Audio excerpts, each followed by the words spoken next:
بسم اللہ الرحمن الرحیم۔ السلام علیکم۔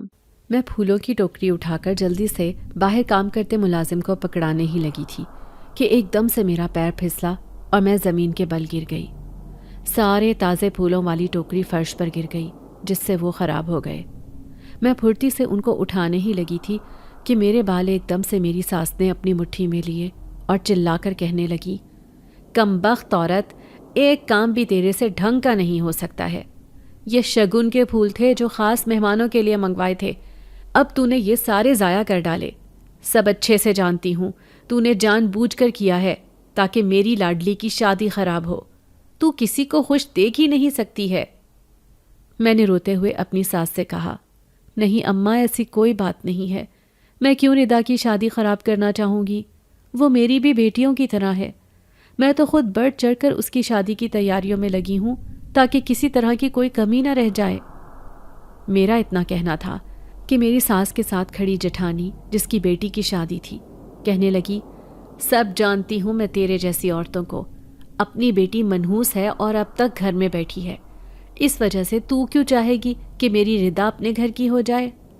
لیکن میری ایک بات کان کھول کر سن لے، اگر تو نے میری بیٹی کی شادی میں کوئی گڑبڑ کی تو میں تیری چمڑی ادھیڑ دوں گی۔ چل جا، اب دفع ہو جا۔ میں وہاں سے وہ پھول اٹھا کر اندر باورچی خانے میں آ گئی تھی۔ وہاں پر اب میں نے اپٹن بھی تیار کرنا تھا کیونکہ کچھ ہی دیر میں ردا کے سسرال والے اپٹن کی رسم کرنے آنے والے تھے۔ میں نے ارد گرد نظریں گھمائیں مگر سارا مجھے کہیں دکھائی نہ دی۔ اتنے گھنٹے گزر گئے تھے، نہ جانے وہ کدھر کاموں میں لگی ہوئی تھی۔ بے ساختہ مجھے اپنی بچی کی پھوٹی قسمت کا سوچ کر رونا آیا۔ 25 سال کی ہو چکی تھی وہ، لیکن اب تک اس کا کسی بھی جگہ رشتہ نہیں ہو سکا تھا۔ اس کے ساتھ نہ جانے کون سا پراسرار سایہ تھا جو کسی بھی جگہ اس کا گھر بسنے نہیں دیتا تھا۔ میں تو اب ڈرنے لگی تھی کہ میری پھولوں سی بچی کی قسمت میں کیا لکھا تھا۔ وہ کب تک ایسی خوف بھری زندگی گزارے گی؟ اس کا بھی پورا حق تھا خوشیوں پر۔ میں جلدی جلدی ہاتھ چلاتی اپٹن بنانے لگی تھی۔ پھر جب وہ تیار ہو گیا تو اس کو ایک برتن میں ڈال کر تھال میں سجا دیا۔ میں ابھی اس کام سے فارغ ہوئی ہی تھی کہ پاس والے کمرے سے اپنی جٹھانی کی چلاتی آواز سنی۔ وہ کہہ رہی تھی، آج اپنا یہ منحوس چہرہ لے کر تو نے مہمانوں کے سامنے نہیں آنا ہے۔ اگر میں نے تجھے گھر کے اندر منڈلاتا دیکھ لیا تو میرے سے برا کوئی نہیں ہوگا۔ چل جا باہر چمن میں اور وہیں پر ساری رات رہنا۔ میں یہاں ایک پل بھی تیری صورت برداشت نہیں کر سکتی۔ میں دروازے کے پاس پہنچی تو سارا روتے ہوئے اپنی تائی کی باتیں سن رہی تھی۔ وہ آگے سے ایک لفظ نہ بولی کیونکہ میں نے اس کو سختی سے منع کر رکھا تھا کہ چاہے کچھ بھی ہو جائے تو بڑوں سے زبان نہیں لڑائے گی۔ میری تربیت کا ہی اثر تھا جو وہ اتنی ڈانٹ سننے کے باوجود خاموش رہتی۔ میں اس کو منع کرنا چاہتی تھی کہ وہ باہر نہ جائے، میں اس کو اندر کمرے میں چھپا لوں گی، مگر وہ اپنی تائی کے چلانے سے اس قدر خوفزدہ ہو گئی تھی کہ بھاگتی ہوئی باہر چلی گئی۔ میرا دل اپنی بچی کی ایسی حالت دیکھ کر خون کے آنسو رونے لگا تھا۔ پھر کچھ ہی دیر میں ردا کے سسرال والے آئے تو رسم شروع ہو گئی۔ میں یہ سب دیکھتے سوچنے لگی کہ اگر سارا کی شادی ہوتی تو وہ بھی اسی طرح دلہن بنی ہوتی، اس کو بھی اپٹن لگتا۔ ایک دم سے میرا ذہن اپنی بچی کی طرف گیا۔ میرے دل میں خیال آیا کہ کیوں نہ سارا کو بھی اپٹن لگا دوں۔ میں نے سن رکھا تھا کہ دلہن والی اپٹن اگر کنواری لڑکی لگائے تو اس کی قسمت بھی کھلتی ہے۔ میں یہ طریقہ بھی کئی دفعہ آزما چکی تھی مگر اب تک کچھ فائدہ نہ ہوا تھا۔ اس کے سر پر جو عجیب سی کالی طاقت منڈلا رہی تھی وہ اس کو سکھ سے جینے ہی کب دیتی تھی۔ میں نے پھر بھی اللہ کا نام لیتے تھوڑا باقی گھر والوں سے آنکھ بچا کر تھوڑا سا بچا ہوا اپٹن لیا اور باہر چمن میں چلی گئی۔ باہر ہر طرف گھپ اندھیرا تھا کیونکہ سب اندر ہلا گلا کرنے میں مصروف تھے۔ میں نے ہر طرف دیکھ لیا تھا، سارا کہیں نہیں دکھی۔ مجھے لگا شاید وہ کمرے میں ہو، لیکن ایک کونے والے بڑے درخت کے پاس سرسراہٹ محسوس ہوئی تو میں آہستہ سے وہاں گئی۔ سارا اس سے ٹیک لگائے بیٹھی زاروں قطار روئے جا رہی تھی۔ میں وہاں گئی تو مجھے دیکھتے ہی کہنے لگی، اماں میرے ساتھ سب ایسے کیوں بات کرتے ہیں؟ میں اپنی مرضی سے تو ایسی نہیں ہوں۔ مجھے خود نہیں پتا کہ مجھے اچانک سے کیا ہو جاتا ہے۔ یہ سب میرے بس میں نہیں ہوتا۔ مجھے محسوس ہوتا ہے جیسے کوئی ہر وقت میرے قریب ہوتا ہے، کوئی سایہ میرے پیچھے ہوتا ہے۔ یہ سب لوگ کیوں نہیں مانتے؟ لوگ تو بس مجھے منحوس اور پاگل کہتے ہیں اور میرے سے دور بھاگتے ہیں جیسے میں کوئی اچھوت ہوں۔ میں نے اپنی بچی کے آنسو پونچھے اور کہا، بس میری بچی، یہ سب ایک آزمائش ہے، تو رو مت، چپ کر جا، دیکھنا سب ٹھیک ہو جائے گا۔ یہ دیکھ، میں تیرے لیے شگن والا اپٹن لائی ہوں۔ سارا وہ لگانے سے انکار کر رہی تھی کہ اس سے کچھ نہیں ہوتا اماں، میری قسمت میں شادی لکھی ہی نہیں ہے۔ میرے جیسی لڑکی سے بھلا کون شادی کرنا چاہے گا جس کے ساتھ غیر معمولی مسائل جڑے ہوں؟ پھر میں نے اپنی بیٹی کے نہ کرنے کے باوجود اس کو اپٹن لگا دیا تھا۔ وہ اندر نہیں جانا چاہتی تھی، اس لیے میں نے سارا کو کہا کہ تو ادھر چھپڑ کے نیچے بیٹھ جا، یہاں اس درخت کے پاس رات کو بیٹھنا ٹھیک نہیں۔ مگر اس نے انکار کر دیا کہ میں یہیں ایک کونے میں ٹھیک ہوں، تاکہ کسی کی میرے اوپر نظر نہ پڑے۔ میرے دل میں 100 وسوسے آ رہے تھے، کیونکہ یہ درخت 100 سال پرانا تھا، اس کی شاخیں ہر طرف پھیلی ہوئی تھیں، اس کے پاس کوئی اتنا زیادہ آتا بھی نہیں تھا۔ میں نے سن رکھا تھا کہ سالوں پرانے درختوں کے نیچے بیٹھنا نہیں چاہیے، ان میں اکثر پراسرار مخلوق آباد ہوتی ہے۔ ایسی اندیکھی مخلوق نے سالوں سے ان درختوں پر بسیرا کر رکھا ہوتا ہے۔ اس درخت کو تو دیکھ کر ہی وحشت ہوتی تھی، میں تو کبھی اس کے پاس بھی نہیں آئی تھی، لیکن اب سارا کی ضد کے آگے چپ ہو گئی۔ پھر میرا اندر جانا بھی ضروری تھا، کیونکہ میری ساس نے اگر مجھے گھر میں نہ پایا تو میری شامت پکی تھی۔ سارا وہیں پیڑ کے تنے کے قریب سر رکھ کر آنکھیں بند کر کے سو گئی تھی۔ میں نے اس پر آیت الکرسی پھونکی اور وہاں سے گھر کے اندرونی حصے میں آ گئی۔ پھر سارے کام کرنے کے بعد میں اس قدر تھک گئی تھی کہ وہیں صحن میں ایک طرف چٹائی ڈال کر سو گئی۔ صبح سویرے میری آنکھ کھولی تو فوراً دھیان اپنی بیٹی سارا کی طرف گیا۔ میں بھاگتی ہوئی باہر گئی اور اس درخت کے پاس دیکھا تو آنکھیں کھلی کی کھلی رہ گئیں، کیونکہ میرا نام عالیہ ہے، میں اپنے گھر کی سب سے چھوٹی بیٹی تھی۔ میں جس گھر میں پیدا ہوئی تھی وہاں پر بیٹیوں کے پیدا ہونے پر خوشی نہیں منائی جاتی تھی، بلکہ سوگ منایا جاتا تھا، کیونکہ بیٹی کے وجود کو ایک بوجھ سمجھا جاتا تھا۔ میرے ابا نے تو میری شکل تک نہ دیکھی تھی۔ میرے سے بڑے 2 بھائی تھے۔ میرے پیدا ہونے پر ابا نے اماں سے بات کرنا بھی چھوڑ دی تھی، جس کی وجہ سے میں اپنی ماں کے پیار سے بھی محروم ہو گئی۔ اماں ابا کی بے رخی کی وجہ سے چڑچڑی ہو گئی تھی، جس کی وجہ سے وہ مجھے بات بات پر تانے دیتی کہ تیری وجہ سے میری سسرال میں عزت نہیں رہی۔ ارے تو پیدا ہوتے ہی مر جاتی، کم از کم مجھے سب کی باتیں سننا تو نہیں پڑتی۔ میرے بڑے 2 بھائی مجھ سے 10 سال بڑے تھے، مگر ابا کی دیکھا دیکھی وہ بھی مجھ سے نفرت کرتے تھے۔ وہ دونوں ابا کے ساتھ کھیتوں میں کام کرتے تھے، میں سارا دن گھر میں اکیلی ہوتی، کوئی بھی مجھ سے بات تک نہیں کرتا تھا۔ مجھے سمجھ نہیں آتا تھا کہ اس میں میرا کیا قصور تھا بھلا۔ بیٹی ہونا کوئی جرم تھوڑی ہوتا ہے، ہم بیٹیاں بھی انسان ہی ہوتی ہیں، ہمارے اندر بھی دل ہوتا ہے، ہم اپنی مرضی سے تو اس دنیا میں نہیں آئے ہوتے۔ اللہ جس کو چاہے بیٹی دے اور جسے چاہے بیٹا، مگر آج کل تو لوگوں نے بیٹی کی پیدائش کو شرمندگی سمجھ لیا ہے۔ میں 18 سال کی ہو گئی تھی، مگر اب تک والدین کے پیار سے محروم تھی۔ اماں ابا کے ہوتے ہوئے بھی یتیموں والی زندگی گزار رہی تھی۔ پھر کچھ وقت مزید گزرا تو ابا نے اماں سے صاف صاف کہہ دیا تھا کہ اس لڑکی کو جلد از جلد بیاہ کر رخصت کر، میں مزید اس بوجھ کو اپنے گھر میں نہیں رکھ سکتا۔ میں ابا کی بات سن کر کچھ نہ بولی، مگر میں شادی نہیں کرنا چاہتی تھی۔ مجھے پتا تھا کہ جب مجھے اپنے سگے باپ نے قبول نہیں کیا تو کوئی پرایا کیوں مجھے پیار دے گا، لیکن ہر لڑکی کو شادی کر کے اپنے گھر تو جانا ہی ہوتا ہے۔ ویسے بھی میرے دونوں بھائی مجھے کبھی ابا کے گھر نہ رہنے دیتے، ان دونوں کی شادی ہو چکی تھی، اور میری بھابیاں بھی مجھے اب مزید ایک دن بھی برداشت نہیں کرتی تھی۔ آئے دن وہ مجھے کسی نہ کسی بات پر ذلیل کرتی تھی۔ پھر جب اماں نے میرا رشتہ پکا کیا تو 1 ہفتے کے اندر ہی میں رخصت ہو کر اپنے سسرال آ گئی۔ یہ لوگ کافی کھاتے پیتے لوگ تھے، ان کی ایک سالوں پرانی حویلی تھی۔ میں تو حیران تھی کہ اتنے پیسے والے لوگوں نے مجھے کیسے اپنے بیٹے کے لیے پسند کر لیا۔ مجھے اچھے سے پتا تھا کہ یہ امیر لوگ کبھی کسی غریب کو گھاس نہیں ڈالتے۔ میری سوچ سسرال آتے ہی صحیح ثابت ہو گئی۔ ان لوگوں کو اپنے لیے کوئی بہو نہیں بلکہ ایک نوکرانی چاہیے تھی، جو ہر وقت ان کے حکم پر ناچتی رہے۔ میں شادی کے بعد ایک دن بھی سکون کا نہیں گزار سکی تھی۔ میرا اپنا شوہر تو مجھے منہ بھی نہیں لگاتا تھا۔ میں خاموشی سے یہ سب ظلم برداشت کر رہی تھی تاکہ یہ لوگ مجھے اس گھر میں ٹکے رہنے دیں۔ اب تو بس یہی گھر میرا ٹھکانہ تھا۔ اماں ابا نے تو مجھے بیاہتے سب دروازے میرے اوپر بند کر ڈالے تھے۔ میری شادی کو 2 سال گزر گئے تھے، مگر اب تک کوئی اولاد کی خوشخبری بھی نہیں آئی تھی۔ میں ہر وقت اپنے رب سے دعائیں مانگتی کہ مجھے اولاد جیسی نعمت سے نواز دے۔ یہاں تو اب مجھے بانجھ ہونے کے طعنے ملنے لگے تھے۔ میرے ساتھ میری ایک جٹھانی بھی تھی جو کہ خود بھی ایک امیر گھرانے سے تھی، اسی لیے میری ساس اس کے خوب نخرے اٹھاتی۔ وہ گھر کا کوئی کام نہ کرتی بلکہ وہ کسی مہارانی کی طرح رہ رہی تھی۔ اس کا ایک بیٹا تھا اور ایک بیٹی تھی۔ اپنے بچوں کو لے کر اس میں بہت غرور تھا۔ آتے جاتے وہ مجھے تانے مارتی کہ تو 2 ٹکے کی عورت کبھی خواب میں بھی میری برابری نہیں کر سکتی، میں کبھی تجھے ادھر راج کرنے نہیں دوں گی۔ میں ان کی باتوں کے جواب میں بس اتنا کہتی کہ بھابھی، میں یہاں پر ایک بہو کی حیثیت سے ہوں اور آپ چاہ کر بھی مجھے ادھر سے نکال نہیں سکتی کیونکہ یہ میرے شوہر کا گھر ہے۔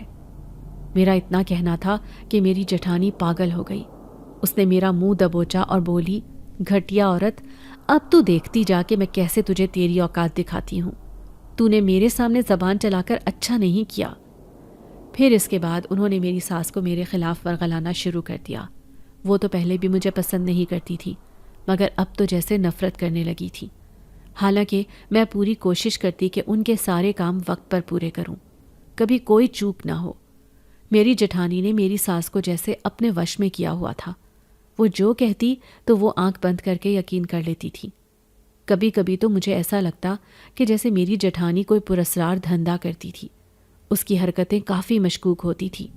مجھے سمجھ نہیں آتا تھا کہ آخر وہ ایسی کیوں تھی۔ وہ رات کے وقت جاگی ہوتی تھی۔ میرے جیٹ کاروبار کے سلسلے میں دوسرے شہر ہوتے تھے۔ میں کئی بار جب رات کو جاگتی تو اس کے کمرے کی لائٹ جل رہی ہوتی تھی۔ میرے اندر ہمت نہ ہوتی کہ پتہ کرتی کہ آخر وہ کرتی کیا ہے۔ اس کا حلیہ بھی کافی عجیب تھا۔ وہ ہر وقت سیاہ لباس زیب تن کرتی تھی اور آنکھوں میں بھی سرما لگا کر رکھا ہوتا تھا۔ اس کی ایسی مشکوک حرکتیں مجھے خوفزدہ کر کے رکھتی تھیں۔ پہلے ہی گھر میں سب اس کے اشاروں پر چلتے تھے، اوپر سے جب سے اس نے مجھے دھمکی دی تھی میرا تو سانس سوکھا ہوا تھا۔ گھر میں شام ہوتے ہی سب اپنے کمروں میں چلے جاتے تھے اور پوری حویلی میں اندھیرا ہو جاتا تھا۔ مجھے خوف آتا تھا کہ پتہ نہیں کیا راز تھا جو اب تک میرے سے پوشیدہ تھا۔ ایک شب میری آنکھ پیاس لگنے کی وجہ سے کھلی تو میں نیچے آئی۔ باورچی خانے سے پانی پی کر میں جوں ہی واپس جانے لگی تو میری نظر اپنی جٹھانی کے کمرے کی طرف گئی جہاں سے روشنی نکل رہی تھی۔ میں نے سوچا کہ یہ بھابھی آخر اتنی رات گئے کرتی کیا ہیں؟ کچھ تو دال میں کالا تھا، مجھے دیکھنا چاہیے۔ میں آہستہ سے چلتی ہوئی اس کے کمرے کے باہر گئی تو وہاں سے کچھ آوازیں آنے لگیں۔ جٹھانی کسی سے بات کر رہی تھی مگر وہ جو بھی بول رہی تھی مجھے کچھ سمجھ نہیں آیا۔ وہ کسی دوسری زبان میں بات کر رہی تھی۔ میں کان لگا کر سننے کی کوشش کر ہی رہی تھی کہ مجھے باورچی خانے سے کسی چیز کے گرنے کی آواز آئی۔ میں ڈر کر اچھلی اور جلدی سے اپنے منہ پر ہاتھ رکھا کیونکہ خوف کے مارے میرے منہ سے چیخ نکل گئی تھی۔ میں سوچنے لگی کہ وہاں کون تھا بھلا؟ ابھی تو میں آئی تھی پانی پی کر، تب تو کوئی نہیں تھا۔ میری جٹھانی کے علاوہ ویسے بھی سب سو رہے تھے۔ میں اسی کشمکش میں تھی کہ پیچھے سے جٹھانی کی غصے سے بھری آواز آئی، اس وقت تو میرے کمرے کے باہر کیا کر رہی ہے؟ بول، کیا تو میری جاسوسی کر رہی تھی؟ تیری اتنی ہمت کہ میرے کمرے کے قریب بھی پھٹ گئے۔ میں نے جلدی سے اس سے معذرت کی کہ میرا ایسا کوئی ارادہ نہیں تھا، میں نے تو بس روشنی دیکھی تو یہاں دیکھنے چلی آئی، میں بھلا آپ کی جاسوسی کیوں کروں گی؟ اس نے مجھے پیچھے دھکا دیا اور کہا، چل جا، دفع ہو جا۔ وہ اپنے کمرے میں بند ہوئی تو میں نے پھر سے باورچی خانے کی طرف دیکھا۔ وہاں پر کوئی موجود نہیں تھا۔ پھر وہ کچھ گرنے کی آواز کیوں آئی تھی؟ کچھ تو تھا جو کافی عجیب تھا۔ پھر کچھ دن ایسے ہی گزرے تھے کہ ایک دن مجھے اپنی امید سے ہونے کی خبر ملی۔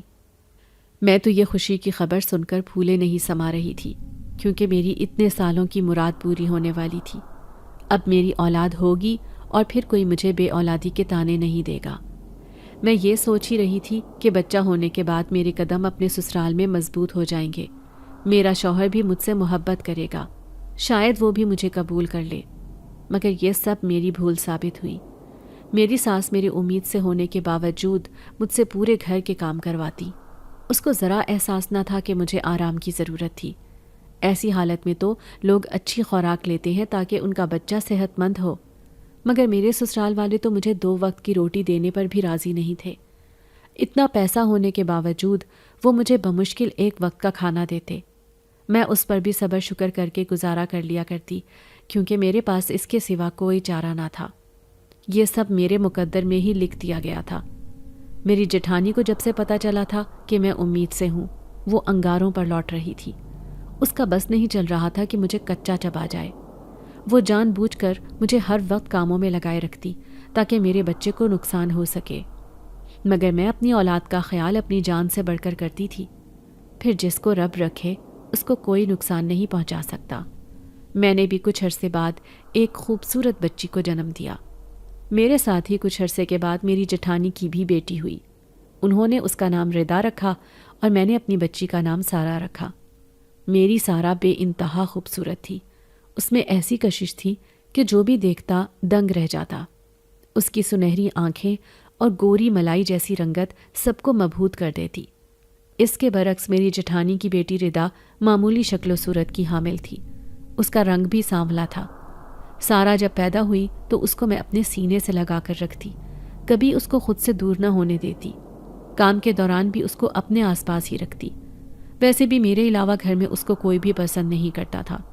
جس طرح میری ذات ان کے لیے 2 کوڑی کی تھی، ویسے ہی میری بچی کو بھی کوئی پیار نہ کرتا۔ اس کو اس کے سگے باپ نے بھی کبھی گود میں نہ لیا۔ مجھے اپنی بچی کو دیکھ کر رونا آتا تھا، کیونکہ جس طرح مجھے بچپن میں والدین کا پیار نہیں ملا، اس طرح سارا کے نصیب میں بھی اس کے باپ کی شفقت نہیں لکھی تھی۔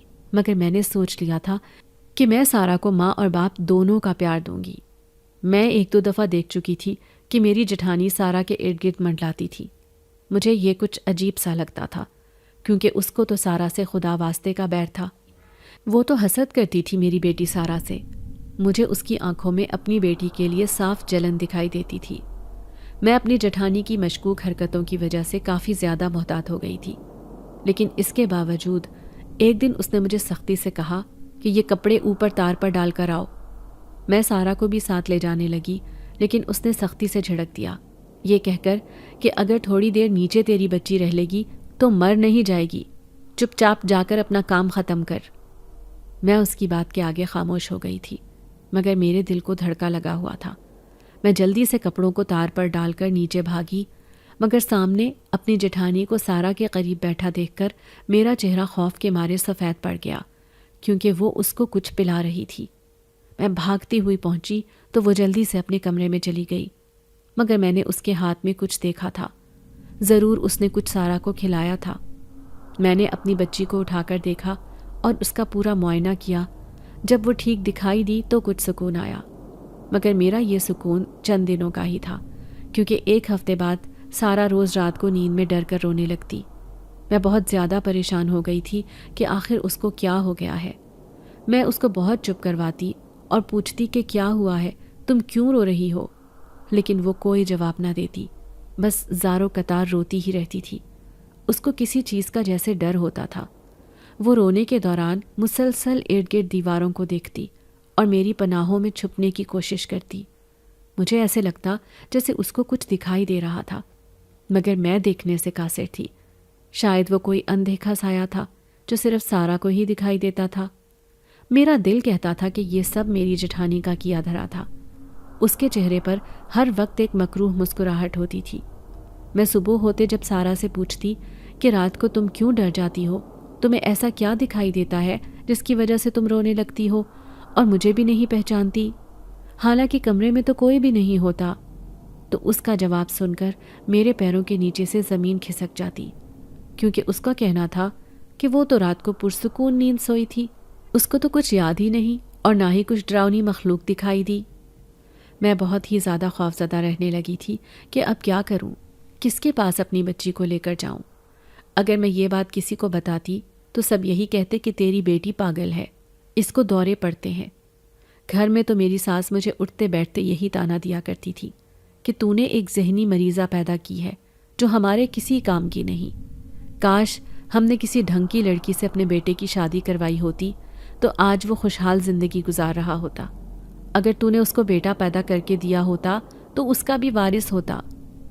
میں ایک طرف تو اپنی بچی کی اس پراسرار حالت کی وجہ سے پریشان تھی، تو دوسری طرف سسرال والوں نے جینا حرام کر رکھا تھا۔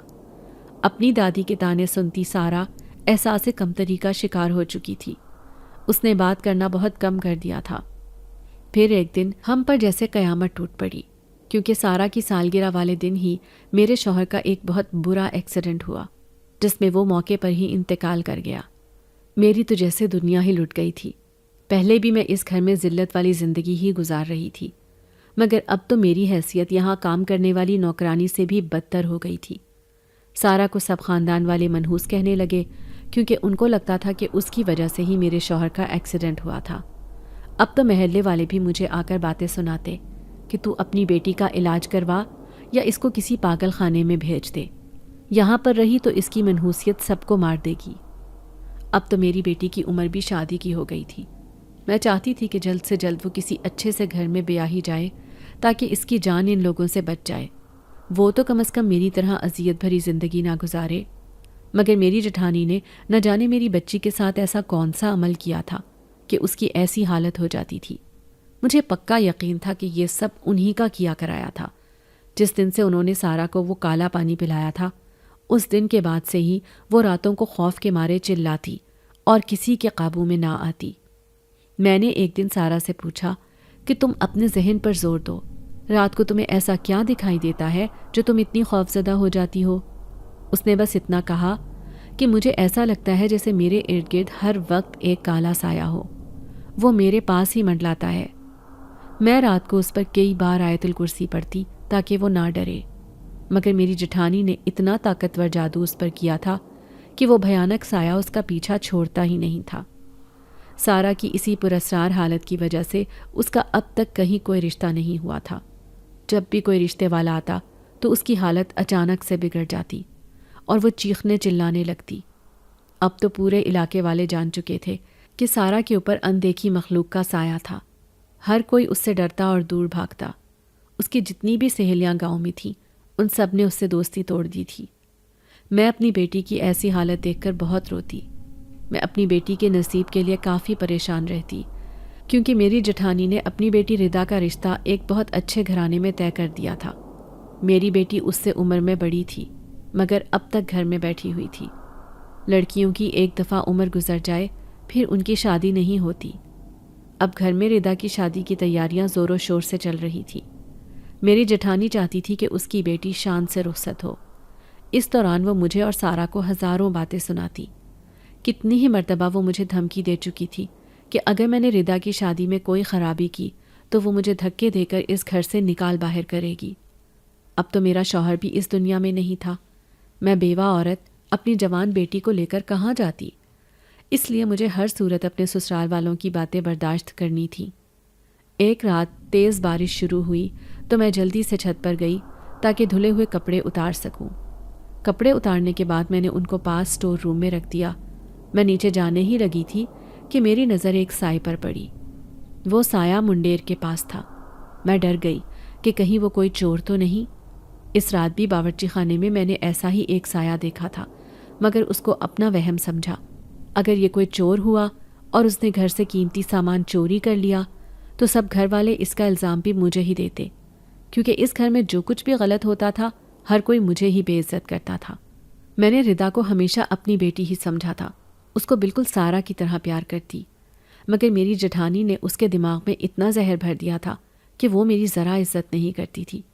میں اس کو پیار کرتی تو وہ الٹا مجھے الزام دینے لگتی کہ آپ مجھے میری ماں کے خلاف کرنے کی کوشش نہ کریں، میں آپ کی اصلیت اچھے سے جانتی ہوں۔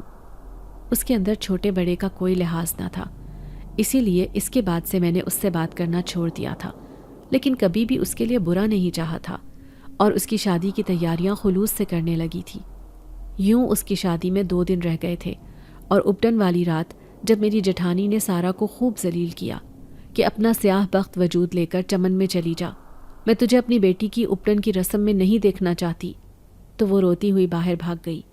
حالانکہ اس کو اندھیرے سے خوف آتا تھا، وہ چیخنے چلانے لگتی تھی۔ میں بھی اس کے پیچھے گئی، لیکن وہ کسی صورت اندر آنے پر راضی نہیں تھی۔ مجھے پتا تھا کہ وہ اندیکھا بھیانک سایہ اس کے ارد گرد ہی موجود ہے۔ اگر وہ یوں اکیلی کھلی فضا میں بیٹھی رہی تو پھر سے ڈرے گی، لیکن اس نے کہا تھا کہ اماں آپ اندر جائیں، ورنہ تائی اب آپ کو بھی ڈانٹیں گی۔ میں اپنی بیٹی کو وہیں چھوڑ کر اندر مہمانوں کے پاس گئی۔ پھر جب اپٹن کی رسم ہو گئی تو بچی ہوئی اپٹن لا کر اپنی بیٹی سارا کو لگا دی۔ میں نے اس کو بہت کہا کہ اندر چلو، کمرے میں بیٹھ جاؤ، کسی کو پتہ نہیں چلے گا۔ لیکن وہ اسی درخت کے نیچے بیٹھی رہی۔ مجھے یہ درخت ہمیشہ سے عجیب اور پراسرار لگتا تھا۔ اس کو دیکھ کر دل میں خوف آتا تھا، کیونکہ وہ 100 سال پرانا درخت تھا اور بہت ہی بڑا تھا۔ اس کی شاخیں پوری حویلی کے چمن میں پھیلی ہوئی تھیں۔ سب سے زیادہ عجیب بات یہ تھی کہ آج تک کوئی اس کے قریب نہیں آیا تھا۔ سارا کی ضد کے آگے میں مجبور ہو گئی۔ وہ اسی درخت کے تنے کے ساتھ ٹیک لگا کر سو گئی تھی۔ میں بھی پھر کام دیکھنے گھر میں آ گئی۔ تھکاوٹ اتنی زیادہ تھی کہ رات کو صحن میں ہی سو گئی۔ صبح ایک جھٹکے سے آنکھ کھولی تو سارا کا خیال آیا۔ میں دوڑتی ہوئی باہر گئی تو سامنے کا نظارہ دیکھ کر میرے اوپر حیرت کے پہاڑ ٹوٹ پڑے، کیونکہ سارا کے ہاتھ میں اس وقت ایک سفید رنگ کا کبوتر تھا اور وہ اس کو ہاتھ میں لیے پیار کر رہی تھی اور مسلسل مسکرا رہی تھی۔ میں نے اتنے سالوں میں پہلی مرتبہ اپنی بچی کو خوش دیکھا تھا، ورنہ آج سے پہلے تو وہ ہر وقت ڈری سہمی رہتی تھی۔ اس کے چہرے پر ہمیشہ خوف ہی دیکھا تھا میں نے۔ آج اس کو خوش دیکھ کر مجھے دلی سکون ملا۔ میں نے اس کے پاس جا کر پوچھا، سارا، تمہیں یہ کبوتر کہاں سے ملا؟ تو وہ کہنے لگی، اماں یہ اس پیڑ پر بیٹھا تھا، مجھے دیکھتے ہی یہ میرے پاس آ کر بیٹھ گیا، دیکھو یہ کتنا خوبصورت ہے۔ میں نے اس کبوتر کو غور سے دیکھا تو اس کی سرخ آنکھیں کافی عجیب تھیں۔ وہ ایک ٹک میری بیٹی سارا کو ہی دیکھ رہا تھا۔ آج سے پہلے میں نے ایسا کبوتر کبھی نہیں دیکھا۔ پھر اس نے اس کبوتر کو اپنے پاس کمرے میں رکھ لیا۔ وہ بالکل بھی عام کبوتروں جیسا نہیں تھا۔ میں نے سارا کو خبردار کیا کہ اس کبوتر کی بھنک اپنی تائی کو نہ لگنے دینا، کیونکہ وہ اس بات پر بھی خوب شور مچائیں گی۔ ان کی مرضی کے بغیر تو اس گھر میں ایک پتا بھی نہیں ہلتا تھا۔ اگر ان کو پتہ چلتا کہ سارا نے اپنے پاس ایک کبوتر پال رکھا ہے تو وہ اس کو پہلی فرصت میں گھر سے باہر نکال دیتی۔ سارا نے میری بات مان لی تھی، مگر مجھے ڈر تھا کہ وہ تو ایک کبوتر تھا، کہیں اڑ کر کمرے سے باہر نہ آ جائے۔ ہم اس کو قید تو نہیں کر سکتے تھے، کیونکہ میں نے سن رکھا تھا کہ پرندوں کو کبھی قید میں نہیں رکھنا چاہیے۔ یہ آزاد پنچھی فضا میں اڑتے ہوئے ہی اچھے لگتے ہیں۔ میں نے سارا سے کہا تو اس نے بولا، اماں آپ فکر نہ کریں، یہ کبوتر میرے پاس آرام سے بیٹھا رہتا ہے، کبھی نہیں جاتا۔ میں نے جب سے اس کو کہا ہے کہ تم میرے پاس ہی رہنا تو وہ اب اڑتا بھی نہیں ہے۔ آپ بے فکر ہو جائیں، اس کے پروں کی سرسراہٹ بھی نہیں ہوگی۔ مجھے یہ سن کر بہت عجیب سا لگا، مگر میں خاموش رہی۔ پھر سارا دن گزر گیا۔ میں سونے کے لیے جانے لگی تھی کہ ایک نظر سارا کے کمرے میں اس کو دیکھنے کا سوچا، کیونکہ میں روزانہ رات کو سونے سے پہلے اس کو دیکھ کر تسلی کرتی تھی۔ ویسے بھی وہ رات کو ڈرتی تھی اور ڈر کر چلاتی تھی، مگر کمرے سے باہر پہنچی ہی تھی کہ مجھے سارا کی آواز آئی۔ وہ کسی سے کچھ بات کر رہی تھی۔ وہ آہستہ آواز تھی اس لیے میں سمجھ نہ سکی، لیکن میرا دل گھبرانے لگا کہ آخر وہ کس کے ساتھ بات کر رہی تھی۔ وہ تو میرے علاوہ کسی سے بات کرنا پسند ہی نہیں کرتی تھی، کیونکہ اس کو ڈر لگتا تھا۔ میری جٹھانی نے اس کو باتیں سنا سنا کر اس قدر متاثر کر دیا تھا کہ اب تو وہ خود بھی سمجھتی تھی کہ اس پر کسی کا سایہ تھا اور اس کو دوڑے پڑتے تھے۔ اب پتہ نہیں کون تھا اس کے ساتھ۔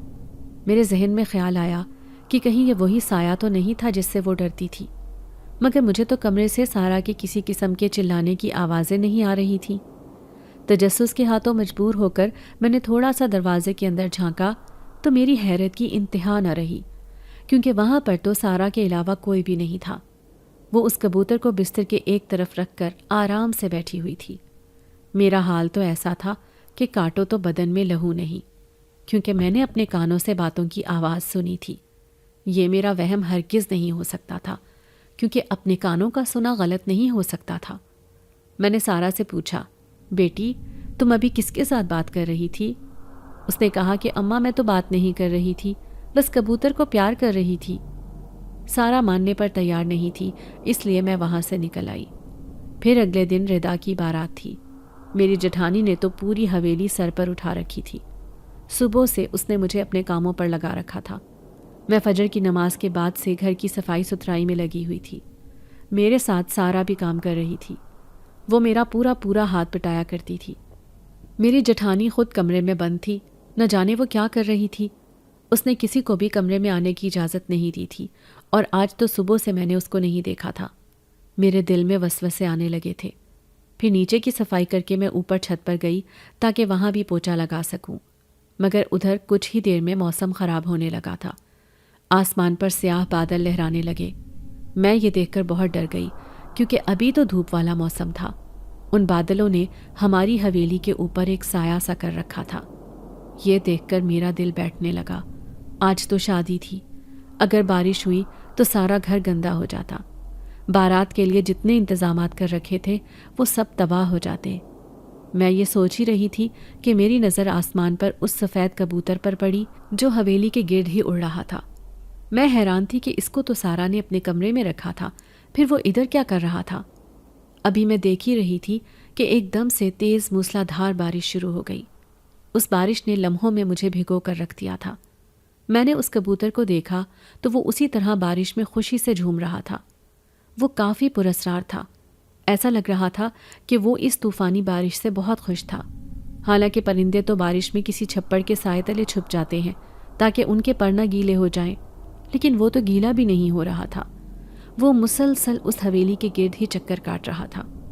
مجھے اس کی سرخ آنکھوں سے ڈر لگنے لگا تھا۔ اب مجھے یقین ہو گیا تھا کہ وہ کوئی معمولی کبوتر نہیں تھا۔ میں نیچے بھاگی کیونکہ وہاں سے مجھے میری جٹھانی کے چلانے کی آواز آ رہی تھی۔ وہ میری بیٹی کے اوپر چیخ رہی تھی کہ تیری گندی نظر کی وجہ سے آج موسم خراب ہو گیا اور بارش ہو گئی۔ میں نے کتنے انتظامات کروائے مگر سب دھرے کے دھرے رہ گئے۔ میں نے تجھے کہا تھا کہ جب تک میری بچی کی شادی نہیں ہوتی تو نے اندر نہیں آنا بلکہ باہر چمن میں رہتی۔ میں نیچے آئی تو وہ سارا کو تھپڑ مار رہی تھی اور وہ ان سے روتے ہوئے یہی کہے جا رہی تھی کہ میری کوئی غلطی نہیں ہے تائی، میں کیوں ردا کے لیے برا سوچوں گی۔ سارا یہ کہہ کر باہر بھاگ گئی تھی۔ اس کے بعد میری جٹھانی اپنے کمرے میں چلی گئی۔ آج موسم خراب ہونے کی وجہ سے وہ لوگ سادگی سے بارات لائے اور ردا کو رخصت کر کے لے گئے۔ میری جٹھانی کا چہرہ غصے سے سرخ ہو رہا تھا کیونکہ وہ لوگوں کے سامنے اپنی دولت دکھانا چاہتی تھی۔ اس نے سب کو بہت غرور سے کہا تھا کہ میری بیٹی شہزادی کی طرح بیاہی جائے گی، لیکن ایسا نہیں ہو سکا۔ اس کے بعد اس نے اپنے کمرے میں جا کر کافی توڑ پھوڑ کی۔ میں سارا کو بلانے باہر گئی تو وہ اسی مخصوص درخت کے تنے کے پاس بیٹھی تھی۔ اس کے ہاتھ میں وہی کبوتر تھا۔ میری سمجھ سے باہر تھا کہ یہ کیا ہو رہا تھا۔ مجھے لگ رہا تھا جیسے میرا سوچ سوچ کر دماغ خراب ہو جائے گا۔ میں وہاں سے اپنے کمرے میں آ گئی تھی۔ بستر پر لیٹ کر میں نے آنکھیں بند کر لی کیونکہ سارا دن کاموں کی وجہ سے اب میرا جسم تھکن سے چور ہو رہا تھا۔ میرا ذہن مختلف پریشانیوں میں الجھا ہوا تھا۔ مجھے ڈر بھی لگ رہا تھا کہ نہ جانے اب کیا ہونے والا تھا، قسمت میں اب کیا لکھا تھا، کون سی نئی آزمائش میرے سر پر آنے والی تھی۔ زندگی میرے لیے کبھی بھی پھولوں کی سیج نہیں رہی تھی۔ پیدا ہوتے ساتھ ہی میں اپنے والدین اور گھر والوں کی طرف سے دھتکار دی گئی تھی کیونکہ میں ایک بیٹی تھی اور میرے گھر والوں کے لیے بیٹی ہونا ایک شرم کی بات سمجھی جاتی تھی۔ انہوں نے مجھے کسی اچھوت کی طرح بغیر کوئی جانچ کیے ہی شادی کر دی تھی۔ یہاں پر آ کر میری زندگی مزید جہنم ہو گئی تھی۔ میرے شوہر نے کبھی اپنی زندگی میں مجھے ایک نظر پیار تک سے نہ دیکھا۔ آج تک وہ کبھی ساس اور جٹھانی کے آگے میری ڈھال نہیں بنا، اور سب سے زیادہ عجیب میری جٹھانی کی مشکوک حرکتیں تھیں۔ وہ اپنے کمرے میں کسی کو داخل نہیں ہونے دیتی تھی۔ اس نے سب گھر والوں کو اپنی مٹھی میں کر رکھا تھا۔ ہر کوئی اس کے گن گاتا تھا۔ میری ساس جو کبھی کسی کو گھاس نہیں ڈالتی تھی، اس کے آگے ذرا سی اونچی آواز میں بات تک نہ کرتی، اس کی ہر غلط بات میں حامی بھرتی تھی۔ میں یہی سب سوچتے ہوئے نیند کی وادیوں میں کھوتی چلی گئی۔ پھر رات کے کسی پہر میری آنکھ کسی تیز آواز سے کھلی۔ میں گھبرا کر اٹھی اور نیچے جا کر دیکھا تو وہ آواز جٹھانی کے کمرے سے آ رہی تھی۔ میں نے سوچ لیا تھا کہ آج تو دیکھ کر رہوں گی کہ یہ عورت آخر کرتی کیا ہے۔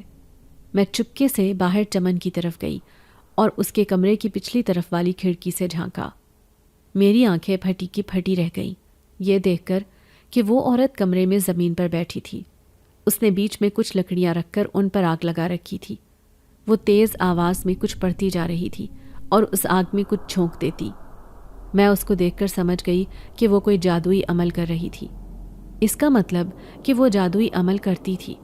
اس کالے جادو سے ہی اس نے میری بیٹی سارا کی قسمت کو گرہن لگایا ہوا تھا اور اس کے پاس شیطانی سائے پہرے پر لگا رکھے تھے۔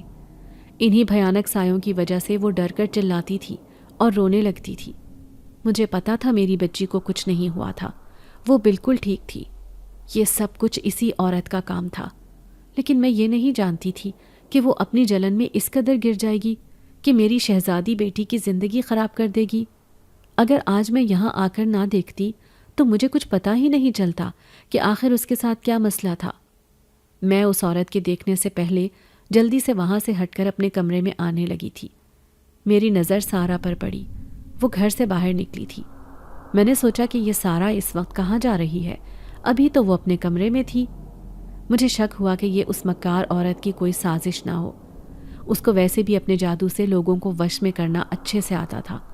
میں اس کے پیچھے جانے لگی تھی مگر وہ نہ جانے کہاں غائب ہو گئی تھی۔ مجھے سمجھ نہیں آ رہی تھی کہ کیسے اپنی بچی کو بچاؤں۔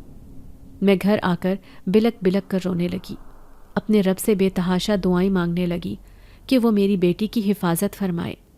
یہ پراسرار سائے تو اگر کسی کے ساتھ چمٹ جائیں تو کبھی اس کا پیچھا نہیں چھوڑتے ہیں۔ میں سارا کو خوش دیکھنا چاہتی تھی، اس گھر اور یہاں کی سازشوں سے کوسوں دور ایک پرسکون زندگی گزارنا چاہتی تھی، مگر شاید تقدیر میں یہ سب لکھا ہی نہیں تھا۔ پھر کچھ دیر میں وہیں کھڑی تھی کہ اسی سفید پراسرار کبوتر کو اسی طرف جاتے دیکھا جہاں پر سارا گئی تھی۔ میں نے اس کا پیچھا کیا۔ وہ اڑتا ہوا گھنے جنگلات کی طرف جا رہا تھا۔ میں بغیر رکے اس کا تعاقب کرتی جنگلوں میں داخل ہوئی۔ حالانکہ یہ رات کا وقت تھا اور اس ٹائم ہر طرف جنگلی جانور پھر رہے ہوتے ہیں۔ مجھے جنگلی بھیڑیوں کی آہٹ محسوس ہو رہی تھی، پر اس وقت مجھے بس سارا کو ڈھونڈنا تھا کہ آخر وہ کہاں چلی گئی۔ اتنا تو مجھے پتا تھا کہ یہ کبوتر ضرور اسی کے پاس جا رہا تھا۔ میرے پیروں پر بھاگنے کی وجہ سے زخم آ گئے تھے جن سے خون رس رہا تھا۔ آخر 1 گھنٹہ چلنے کے بعد میں نے ایک پیڑ کی اوٹ میں چھپ کر دیکھا تو سامنے سارا ایک اونچے لمبے آدمی کے ساتھ کھڑی تھی۔ میں نے ارد گرد دیکھا تاکہ اس کبوتر کو دیکھ سکوں جس کا پیچھا کرتی میں یہاں تک آئی تھی، مگر وہ اس وقت مجھے کہیں نہ دکھا۔ میں حیران تھی کہ سارا اس آدمی کے ساتھ کھڑی کیا کر رہی تھی۔ میں نے تو آج تک کبھی اس کو نہیں دیکھا تھا۔ وہ کافی خوبرو نوجوان تھا۔ اس نے سفید لباس زیب تن کر رکھا تھا۔ میں نے اس کی آنکھیں دیکھی تو ذہن میں جھماکا ہوا، کیونکہ وہ ہو بہو اس کبوتر کی آنکھوں جیسی تھی۔ ابھی میں کچھ سمجھتی کہ سارا نے اس نوجوان سے کہا، آپ کا بہت شکریہ، آپ نے میری جان ان کالے بھیانک سایوں سے چھڑوا دی، ورنہ مجھے لگتا تھا کہ ساری عمر میں اسی طرح خوفزدہ رہ کر گزار دیتی۔ میں آپ کے اس احسان کی ساری عمر شکر گزار رہوں گی۔ سارا کی بات کے جواب میں اس نوجوان نے کہا، ارے اس میں شکریہ کی کیا بات، میں تو کئی سالوں سے اس جنات کے درخت پر رہ رہا تھا، کیونکہ اس مکار جادوگرنی کو اس کے انجام تک پہنچانا تھا۔ جب مجھے اپنی طاقتوں سے معلوم پڑا کہ اس نے آپ کے اوپر کالا جادو کر رکھا ہے اور اپنے موکل آپ کے گرد رکھے ہوئے تھے تو فوراً آپ کی مدد کر دی۔ میں یہ سب سن کر درخت کی اوٹ سے نکلی اور ان کے پاس گئی۔ میں کچھ خوفزدہ بھی تھی، مگر سارا نے مجھے کہا، ارے اماں، اچھا ہوا آپ یہاں آ گئیں، گھبرائیں نہیں، یہ ہمیں کوئی نقصان نہیں پہنچائے گا، بلکہ یہ تو ہماری مدد کرے گا۔ میں نے اس نوجوان سے پوچھا، تم کون ہو اور ہماری مدد کس لیے کر رہے ہو؟ اب تو زندگی میں اتنی تکلیفیں برداشت کر لی تھیں کہ اپنے خود کے سائے سے بھی خوف محسوس ہوتا تھا۔ اس نے کہا، میں ایک جنزاد ہوں جو کہ کئی سالوں سے اس جنات کے درخت پر رہ رہا ہوں۔ میرے والدین جو کہ جنات کے قبیلے کے سردار تھے، ان کو اس مکار جادوگرنی نے مار ڈالا تھا اور ان کی طاقتوں پر قبضہ کرنا چاہتی ہے، مگر اب تک وہ ناکام رہی، کیونکہ میں اب تک زندہ ہوں اور اس کو اس بات کا علم نہیں ہے۔ میں کبوتر کے بھیس میں اسی لیے وہاں پر رہ رہا ہوں تاکہ اس کے کمرے سے وہ جناتی پتھر لے سکوں جو اس نے میرے والدین سے چرایا تھا۔ وہ حاصل ہوتے ہی میں عمل کروں گا اور وہ جادوگرنی جل کر خاک ہو جائے گی۔ میں نے اس سے کہا کہ وہاں سے پتھر میں تمہیں لا کر دوں گی، ویسے بھی وہ کل اپنی بیٹی کے سسرال اس سے ملنے کے لیے جانے والی ہے۔ پھر میں سارا کو لے کر وہاں سے واپس آ گئی۔ وہ جنزاد بھی کبوتر کے بھیس میں ہمارے ساتھ تھا۔ اگلے دن میں اپنی جٹھانی کے گھر سے نکلتے ہی سب سے نظر بچا کر اس کے کمرے میں گئی اور پورے کمرے کی تلاشی لی۔ میرا دل سوکھے پتے کی مانند لرز رہا تھا۔ اگر کسی نے مجھے پکڑ لیا یا وہ مکار عورت واپس آ گئی تو وہ تو مجھے زندہ جلا ڈالے گی۔ مجھے اس کے کمرے سے وحشت ہوئی۔ گندی بدبو سے میرا دل خراب ہونے لگا تھا۔ آخر کار اس کی الماری سے مجھے ایک چھوٹا سا ڈبہ ملا جس میں ایک سرخ پتھر پڑا تھا۔ یہی وہ جناتی پتھر تھا۔ میں وہ ڈبہ لیتی جلدی سے باہر نکلی اور جنگل کی طرف روانہ ہو گئی۔ یہاں اس حویلی میں وہ جنزاد اپنے اصلی روپ میں نہیں آ سکتا تھا، کیونکہ اس جادوگرنی کے شیطانی سائے اس کو سب بتا دیتے۔ اس جنگل میں جنزادے نے اپنی طاقتوں سے حصار بنا رکھا تھا، جس کی وجہ سے وہ شیطانی سائے وہاں نہیں آ سکتے تھے۔ پھر میں نے وہ پتھر اس جنزاد کو دیا تو اس نے اسی وقت عمل شروع کر دیا تھا۔ اس جنزاد نے پوری رات بیٹھ کر وہ عمل مکمل کیا تھا۔ اس دوران وہ پسینے سے شرابور ہو چکا تھا۔ اس کی آنکھیں اتنی لال ہو گئی تھی کہ ایسا لگتا جیسے ان میں سے خون بہہ جائے گا۔ پھر جب عمل پورا ہوا تو اس نے کہا کہ اب اس جادوگرنی کا کام تمام ہو چکا ہے، وہ جل کر بھسم ہو گئی ہے۔ جتنے ظلم اس نے ہم پر کیے ہیں اس کا بدلہ اس کو مل گیا ہے۔ میں نے اس جنزاد کا ڈھیروں شکریہ ادا کیا۔ اس نے پھر مجھے کہا کہ اگر آپ اجازت دیں تو میں آپ کی بیٹی سارا سے شادی کرنا چاہتا ہوں۔ میں اس سے بہت محبت کرتا ہوں اور پہلی نظر میں ہی اس پر اپنا دل ہار بیٹھا تھا۔ آپ میرا یقین کریں، میں اس کو ہمیشہ خوش رکھوں گا، کبھی اس کی آنکھوں میں آنسو نہیں آنے دوں گا۔ میں اس جنزاد کی بات سن کر راضی ہو گئی تھی، کیونکہ مجھے پتا تھا وہ میری بیٹی کے لیے بہترین ساتھی تھا۔ اس نے ہر قدم پر اس کا ساتھ دیا تھا، اس کو اتنی بڑی مشکل سے بچایا تھا۔